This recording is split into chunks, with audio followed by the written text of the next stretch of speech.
नमस्कार. चला तर मग पाकिस्तान आणि अफगाणिस्तानच्या सीमेवर सध्या जो तणाव निर्माण झाला आहे त्याच्या मुळाशी जाऊन मूळ स्रोतांच्या आधारे सगळं काही समजून घेऊया. तर पाकिस्तान आणि अफगाणिस्तानमध्ये हा जो ताजा संघर्ष उफाळून आलाय तो इतक्या कमी दिवसांत इतका कसा वाढला, चला हेच पाहूया. या सगळ्याची सुरुवात होते मंगळवारी रात्री, जेव्हा पाकिस्तानच्या कुर्रम जिल्ह्यात सीमेवर अचानक जोरदार लढाई सुरू झाली. आता ही लढाई सुरू कशी झाली? तर रिपोर्ट्सनुसार दहशतवाद्यांनी आधी म्हणजे कोणत्याही चितावणीशिवाय पाकिस्तानी चौक्यांवर गोळीबार केला आणि मग या संघर्षाला तोंड फुटला. आणि या कारवाईचा परिणाम तो खूपच मोठा होता. मिळालेल्या माहितीनुसार दहशतवाद्यांच्या पायाभूत सुविधांचं मोठं नुकसान झालंय. इतकंच नाही तर त्यांच्या नेतृत्वालाही एक मोठा धक्का बसला. बरं, हा संघर्ष नीट समजून घ्यायचा असेल तर आपल्याला हे माहिती पाहिजे की या लढाईत नक्की कोण कोण सामील आहे, म्हणजे युद्धभूमीवर नक्की कोणते गट सक्रिय आहेत. यातला सगळ्यात पहिला गट म्हणजे अफगाण तालिबान. आपल्याला माहितीच आहे, 2021 पासून अफगाणिस्तानमध्ये त्यांचीच सत्ता आहे. आणि दुसरा गट आहे तहरीक-ए-तालिबान पाकिस्तान म्हणजे TTP. आता हे लक्षात घ्या, ही एक वेगळी संघटना आहे जी प्रामुख्याने पाकिस्तान सरकारच्या विरोधात काम करते. आणखी एक गोष्ट, अधिकृत अहवालांमध्ये एका विशिष्ट शब्दाचा वापर केला जातोय, फितना अल खवारिज.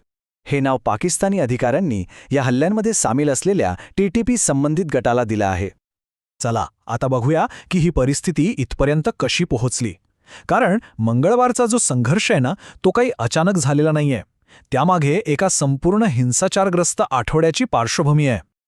ही वेळरेषा बघा, सगळं स्पष्ट होईल. आधी काबूलने पाकिस्तानवर हवाई हल्ल्यांचा आरोप केला, त्यानंतर तालिबानी सैन्याने पाकिस्तानी चौक्यांवर हल्ला केला आणि प्रत्युत्तर म्हणून इस्लामाबादनेही कारवाई केली. म्हणजे एकामागोमाग एक घटना घडत गेल्या आणि परिस्थिती चिघळत गेली. एकीकडे सीमेवर लढाई सुरू होती आणि दुसरीकडे दोन्ही सरकारांमध्ये एक शाब्दिक युद्ध पेटलं होतं. आणि इथे एक खूप इंटरेस्टिंग गोष्ट समोर येते.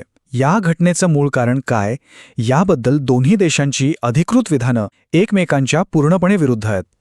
काबूल काहीतरी वेगळंच सांगतंय आणि इस्लामाबादचा दावा पूर्णपणे वेगळा आहे. या सगळ्या आरोप प्रत्यारोपांमध्ये पाकिस्तानच्या परराष्ट्र सचिवांनी एक खूप खंबीर भूमिका घेतली. त्यांनी स्पष्ट केलं की देशाच्या सुरक्षेची चिंता आणि प्रादेशिक अखंडता जपणं हा आमचा ठाम निर्धार आहे. म्हणजे एक प्रकारे त्यांनी आत्मसंरक्षणाच्या अधिकारावरच भर दिला. तर या सगळ्या घटनांमधून एक खूप महत्त्वाचा आणि अजूनही न सुटलेला प्रश्न समोर येतोय. आणि हा प्रश्न फक्त या दोन देशांपुरता मर्यादित नाही, तर संपूर्ण प्रदेशासाठी महत्त्वाचा आहे. हे जे हल्ले आणि प्रतिहल्ल्यांचं चक्र सुरू आहे ना, ते आपल्याला एका मूलभूत समस्येची जाणीव करून देतो. ती समस्या म्हणजे दहशतवादी गटांपासून सीमेला सुरक्षित ठेवणं किती मोठं आणि सततचं आव्हान आहे. आणि यामुळेच आपण एका अत्यंत महत्त्वाच्या प्रश्नापाशी येऊन थांबतो. दहशतवादी हल्ल्यांपासनं आपल्या सीमा सुरक्षित ठेवण्यासाठी देशांनी आणखी कठोर पावलं उचलायला हवीत का? खरं तर या प्रश्नाचं उत्तर शोधणं तिथल्या धोरणकर्त्यांसाठी अजिबात सोपं नाही.